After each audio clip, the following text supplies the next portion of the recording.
all. Hope you all are doing very good. Today, students, we are going to start our 9th chapter of class 6, which is about living organisms and their characteristics. Okay, so there are many different things in the world around us. The things that we see around us are divided into 3 groups on the basis of their characteristics. So, students, हमारे world में there are different types of things. And उन सभी different types of things को हम major 3 groups में divide करते हैं उनके features के basis पे. That is living things, non-living things and dead. So first of all, we have what living things or living organisms. We see many living organisms which live on the earth. These living things can be found in water, under the ground and air.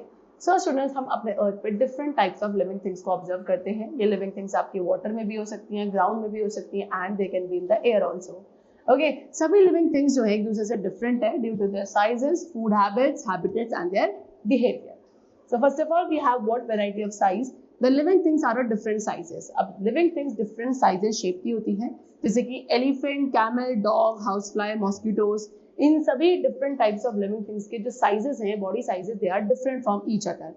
Okay, and in the same way इस तरीके से plants are also in different sizes. Some organisms, कुछ ऐसे organisms हैं जैसे कि dinosaur और blue whale, ये आपके biggest organisms हैं.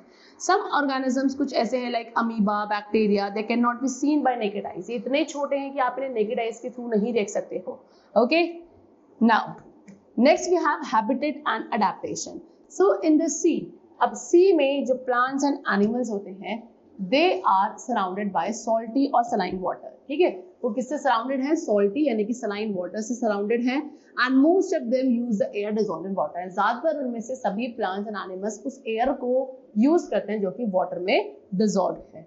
Okay, there is very little water available in the desert. अगर बात करें डेजर्ट की, तो डेजर्ट एरिया में जो वाटर की क्वांटिटी है बहुत ही कम होती है अवेलेबल एंड काफी ज्यादा हॉट होता है डे टाइम में and very cold at night in the desert. The animals and the plants of the desert, and desert के plants and animals जो है वो कहाँ रहते हैं? desert soil में रहते हैं and वही surroundings में क्या करते हैं? air को breathe करते हैं. The body structure of a camel, एक camel का जो body structure है वो उसे help करता है desert conditions में survive करने के लिए. जैसे कि camels के पास क्या? they have long legs which help to keep their bodies away from the heat of the sand. Camels की जो legs होते हैं काफी long होते हैं जो उस sandy desert की heat को उनकी body से दूर रखते हैं. Okay, they excrete small amount of urine. Camels जो है काफी small amount of urine excrete करते हैं and उनका जो dung है वो भी dry होता है, ना ही वो ज्यादा sweat करते हैं. और उसके साथ साथ camels also use very little water from their body. Camels अपनी body से बहुत ही कम water का क्योंकि use करते हैं, इसीलिए they can live for many days without water. Okay, they eat leaves of trees. Camels क्या खाते हैं? Trees की leaves को खाते हैं. Now next we come to fishes. Fishes live in water. Fishes कहाँ रहती हैं? वो water में रहती हैं. उनके slippery scales उनकी body पे present होते हैं. ओके, ये स्लिपरी स्केल्स क्या करते हैं? इन्हें प्रोटेक्ट करते हैं फिशेस को एंड साथ में ही फिशेस को वाटर के अंदर उनके बॉडी के मूवमेंट को अलाउ करते हैं. Fishes have flat fins and tails that help them to change the direction and keep their body balance in water. Fishes की जो फिन्स होते हैं फ्लैट होते हैं एंड टेल्स भी इनकी फ्लैट होती है जो इनको डायरेक्शन चेंज करने में हेल्पफुल होती है एंड साथ में वाटर के अंदर बॉडी बैलेंस मेंटेन करती है. Gills present in the fish, उसके अलावा फिशेस के अंदर गिल्स होते हैं जो उन्हें हेल्प करते हैं कि वाटर डिसॉल्व ऑक्सीजन को वो यूज कर सके for breathing purpose. We see that features of a fish help it to live inside water. उसके साथ साथ आप देख सकते हैं कि फिशेस के जो फीचर्स हैं वो उन्हें हेल्प करते हैं वाटर के अंदर टू सर्वाइव एंड एक कैमल के फीचर्स उसे हेल्पफुल करते हैं एक डेजर्ट में सर्वाइव करने के लिए. So the surroundings where organism live, so वो सराउंडिंग जहाँ पे ऑर्गेनिजम्स रहते हैं उसे हैबिटेट कहते हैं and organisms food, water, air, shelter या बाकी सभी नीड्स के लिए अपने हैबिटेट के ऊपर ही डिपेंडेंट होते हैं. हैबिटेट मीन्स अ ड्वेलिंग प्लेस. हैबिटेट मतलब एक ड्वेलिंग प्लेस, एक ऐसा प्लेस जहाँ पे वो सर्वाइव करेंगे. Several kinds of plants and animals होते हैं जो कि सेम हैबिटेट को शेयर कर सकते हैं. The plants and animals that live on land, वो प्लांट्स एंड एनिमल्स जो कि लैंड पे सर्वाइव करते हैं उन्हें हम टेरेस्ट्रियल हैबिटेट्स कहते हैं. Okay, for example, forest, grassland, desert, coastal and mountain regions, these all are terrestrial habitats. The habitats of plants and animals that live in water, and उन plants and animals के habitats जो कि water के अंदर रहते हैं उन्हें हम क्या कहते हैं? Aquatic habitats बोलते हैं. Okay, for example, pond, swamp, lake, rivers, oceans, these all are aquatic habitats. The presence of specific features or certain habits which enable a plant or animal to live in a surrounding is called adaptation. अब कुछ ऐसे specific features या certain habitats का होना जिसकी वजह से एक प्लांट और एनिमल अपने पर्टिकुलर हैबिटेट में इजीली सर्वाइव कर सके, उन फीचर्स को, उन हैबिट्स को कहा जाता है adaptation. Okay, different animals differently adapted होते हैं अपने सराउंडिंग से। Adaptation does not take place in a short time. अभी जो अडेप्टेशन से जो फीचर्स इनमें आते हैं सो दैट ये अपने हैबिटेट के अकॉर्डिंग एडजस्ट कर सके, ये एक शॉर्ट टाइम पीरियड में नहीं आ सकते। ओके, ओवर 1000 ऑफ ईयर्स, कई 1000 ऑफ ईयर्स का टाइम पीरियड लगता है तब जाके एक एबायोटिक फैक्टर्स जो है एक रीजन के चेंज होते हैं। एंड दोज एनिमल्स, एंड वो एनिमल्स जो कि इन चेंजेस के अकॉर्डिंग अडेप्ट नहीं कर पाते, खुद की बॉडी को एडजस्ट नहीं कर पाते, दे विल डाई आउट, है ना। एंड केवल जो अडेप्टेड वाले हैं they will survive. Animals adapted to different abiotic factors in different ways, and animals जो है different abiotic factors के लिए adapt होते हैं in the different possible ways. They have shown you there are some terrestrial habitats. Now, number one, they have desert region. So there are desert animals. अब कुछ desert animals है जैसे कि snake and rats जिनको क्या long legs की requirement नहीं होती है जैसे कि camels को थी. Okay, to stay away from the intense heat during the day. Day time पे जो इंटेंस हीट है उससे दूर रहने के लिए ये एनिमल्स क्या करते हैं, डीप इनसाइड द सैंड के अंदर डीपली जाके वहां बुरोस बना लेते हैं, यानी कि होल्स बना लेते हैं और उसके अंदर जाके ये सर्वाइव करते हैं। These animals, ये animals during the night time ही बाहर निकल कर आते हैं जब थोड़ा क्या हो जाता है, क्लाइमेट या वेदर कूल हो जाता है। Desert plants lose very little water. Desert plants काफी कम वाटर लूज करते हैं by the process of transpiration. And desert plants की जो लीव्स होती हैं वो या तो प्रेजेंट होती है, यानी कि डेजर्ट प्लांट्स में या तो लीव्स होती नहीं है या फिर बहुत ही स्मॉल होती है या स्पाइस की शेप में प्रेजेंट होती है। This helps in reducing the loss of water. And ऐसा क्यों होता है, बिकॉज इसके थ्रू वाटर लॉस इनकी बॉडी में कम हो पाता है from the leaves through transpiration. The leaf like structure in these plant is usually carried out by the stem. And जो इनकी बॉडी में लीफ जैसा स्ट्रक्चर होता है इन प्लांट्स के अंदर वो यूजुअली किसके थ्रू होता है, स्टेम के अंदर होता है, यानी कि जो भी फंक्शंस लीफ के होते हैं वो इन प्लांट्स के अंदर, डेजर्ट प्लांट्स के अंदर स्टेम्स कैरी आउट करती है। The stem is also covered with a thick waxy layer. इनकी स्टेम क्या है, एक थिक वैक्सी लेयर से भी कवर्ड होती है जो कि वाटर रिटेन करती है। एंड मोस्टली डेजर्ट प्लांट्स की जो रूट्स होती हैं they go very deep inside the soil for absorbing water. Now next we have mountain regions. So these habitats are very cold and windy. Mountain regions एक ऐसे habitat है जो काफी cold and windy होते हैं। Generally winters में यहाँ पे snowfall भी होता है। काफी large variety of plants and animals हैं which are found in the mountainous regions.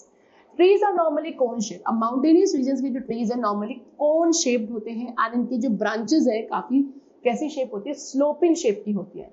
Okay, the leaves of some of these trees, in trees में से कुछ trees की जो leaves होती हैं वो needle जैसी होती हैं, so that ये क्या कर सकती हैं, रेन वाटर को एज स्नो को इजिली स्लाइड ऑफ कर सकती हैं। Okay, they have different kinds of adaptations to survive on the mountains. Animals which live in the mountain regions, अब वो एनिमल्स जो कि माउंटेनियस रीजन्स में रहते हैं वो भी वहाँ के कंडीशंस के अकॉर्डिंग खुद को अडैप्ट कर लेते हैं। इनके पास थिक स्किन और फर होता है to protect them from cold.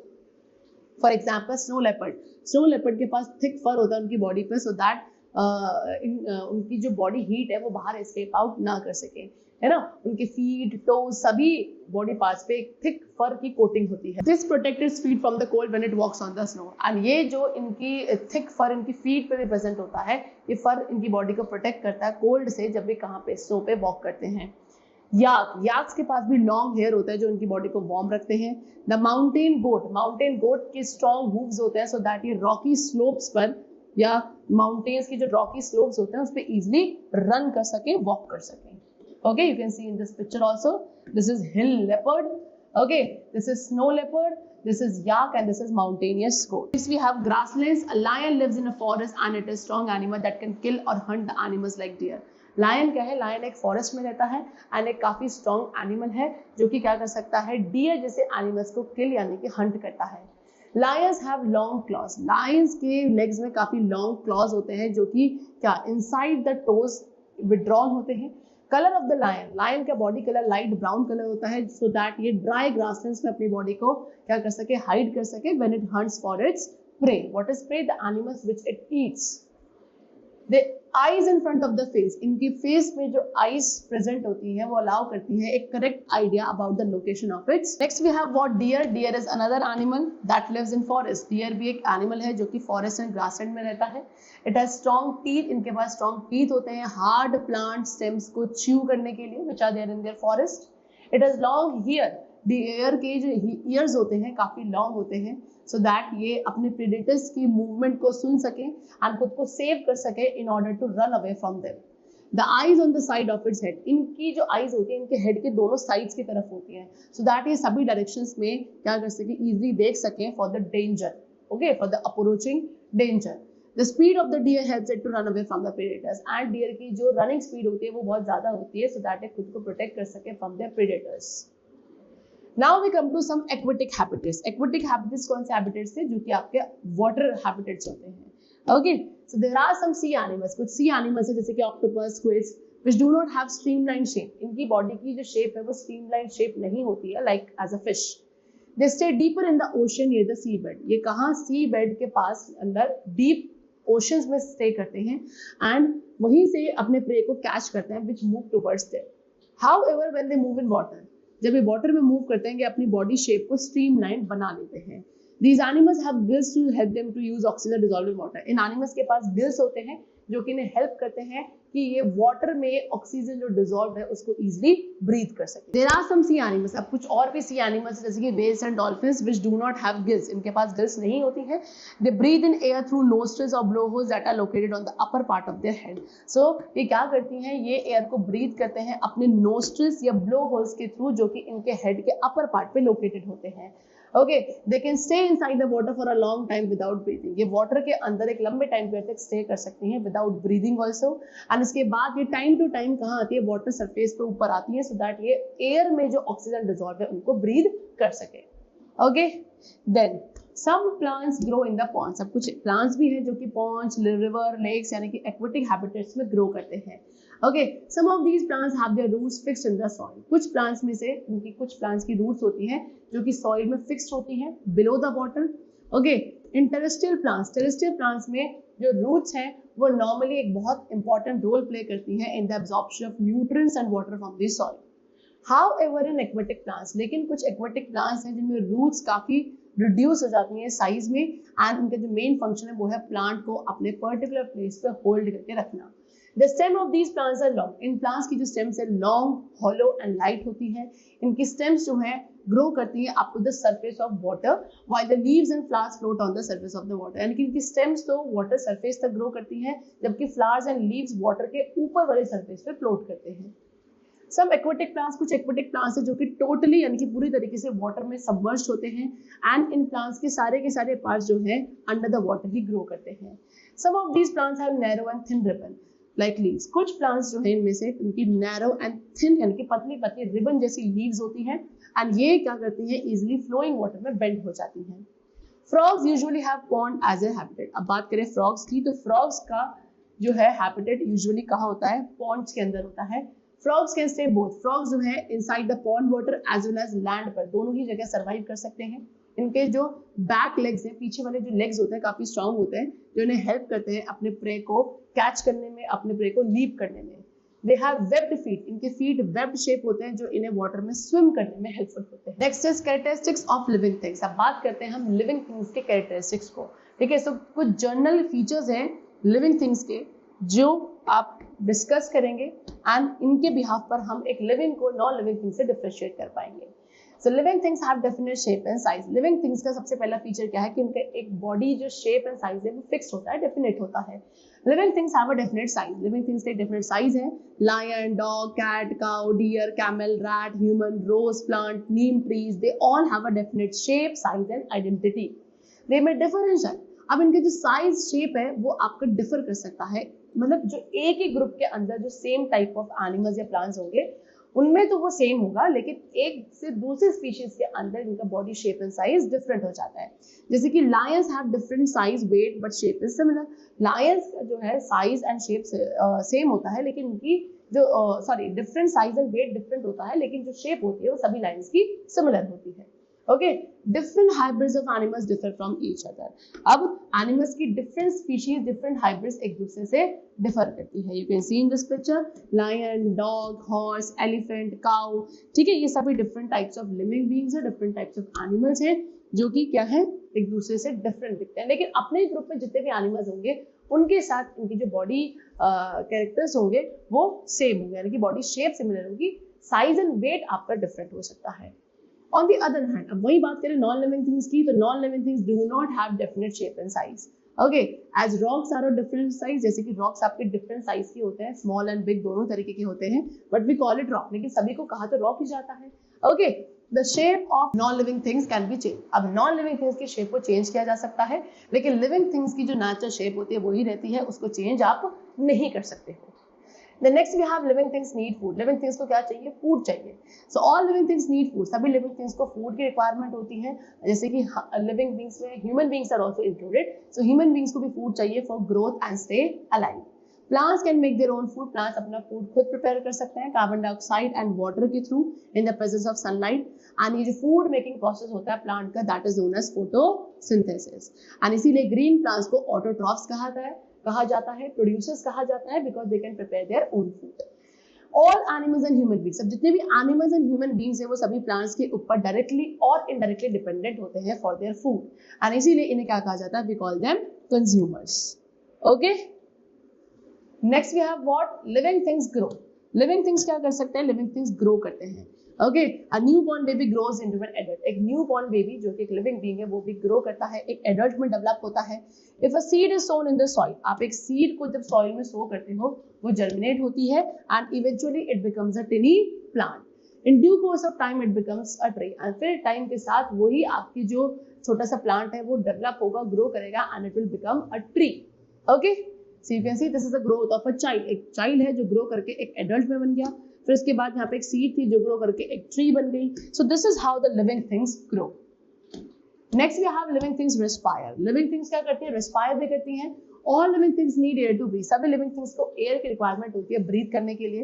Humans and animals क्या हैं? वो ऑक्सीजन को इनटेक करते हैं, कार्बन डाइऑक्साइड रिलीज करते हैं, जबकि प्लांट्स क्या करती है? Plants take carbon dioxide and release oxygen.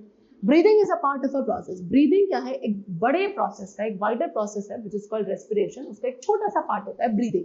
Okay, respiration is necessary for all living organism. Respiration सभी लिविंग ऑर्गेनिज्म के लिए जरूरी होता है, बिकॉज रेस्पिरेशन के थ्रू ही बॉडी को फाइनली एनर्जी मिलती है from the food which we have eaten.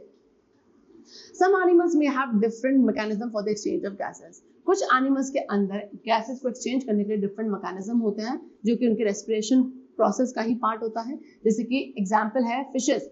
Fishes अपने गिल्स के थ्रू रेस्पायर करती हैं। ओके, गिल्स क्या करते हैं? Gills absorb oxygen from the air dissolve in water. Gills जो वाटर में डिसॉल्व ऑक्सीजन है उसको एब्जॉर्ब करते हैं। अर्थवर्म्स अपनी स्किन के थ्रू ब्रीथ करते हैं।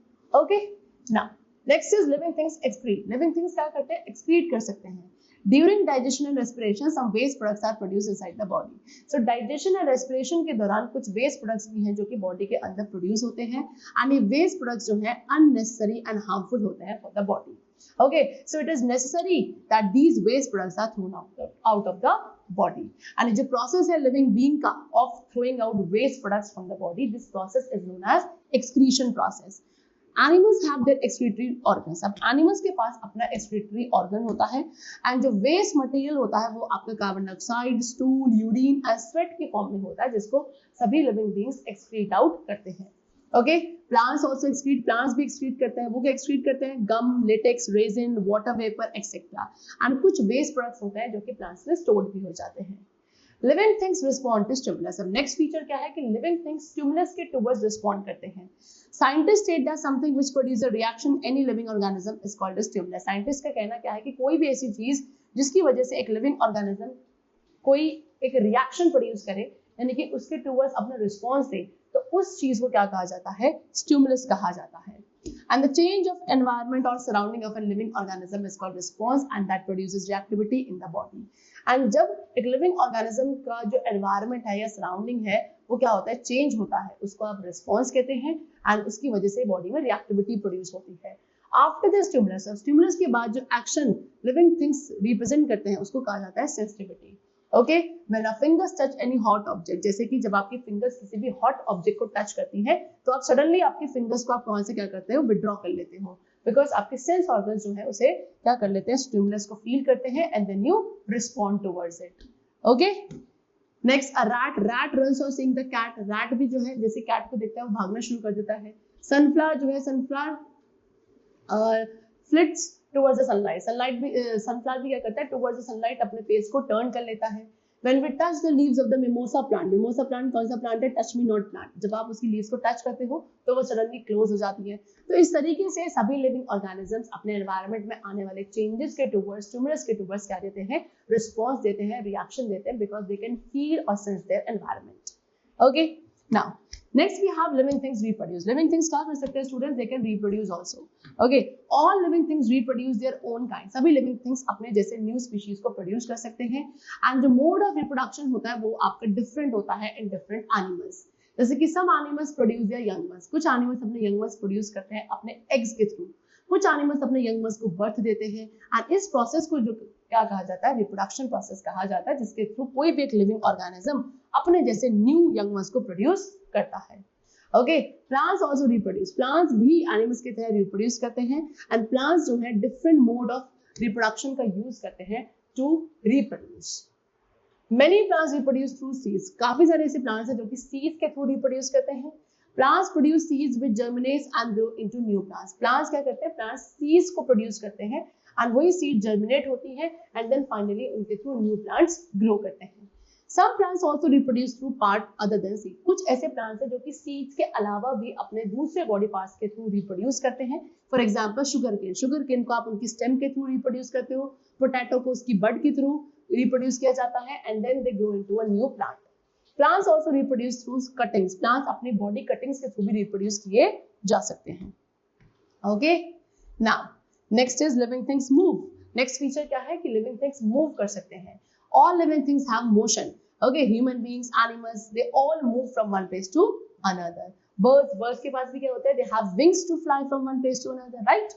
Then plants are fixed at one place. Plants हमें क्या दिखता है कि वो एक प्लेस पे फिक्स रहते हैं, लेकिन उनकी stem, leaf, flower, जितने भी बॉडी पार्ट्स है वो मूव करते हैं. कुछ ऐसे प्लांट्स जैसे कि रोज, सनफ्लावर, ये अपनी बॉडी को बेंड करते हैं towards the sun. Okay, the branches of banyan tree की जो ब्रांचेस हैं वो डाउनवर्ड नीचे की तरफ बेंड हो जाती हैं.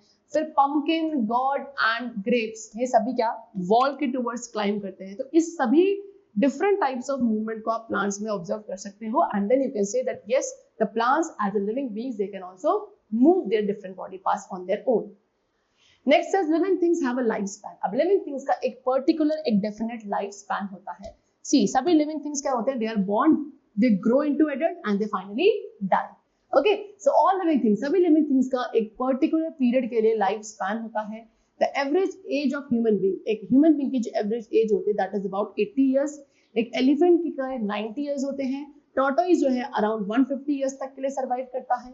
The life span of mosquito, एक मॉस्किटो की लाइफ स्पैन कुछ घंटों का होता है, it is just for few hours.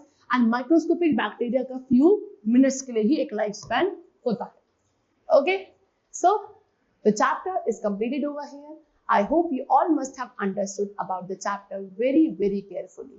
We have discussed the different types of adaptations which are there in different types of organism according to their habitat, right? And then we have discussed the main characteristic or the features on the basis of which we can differentiate between a living and a non-living thing.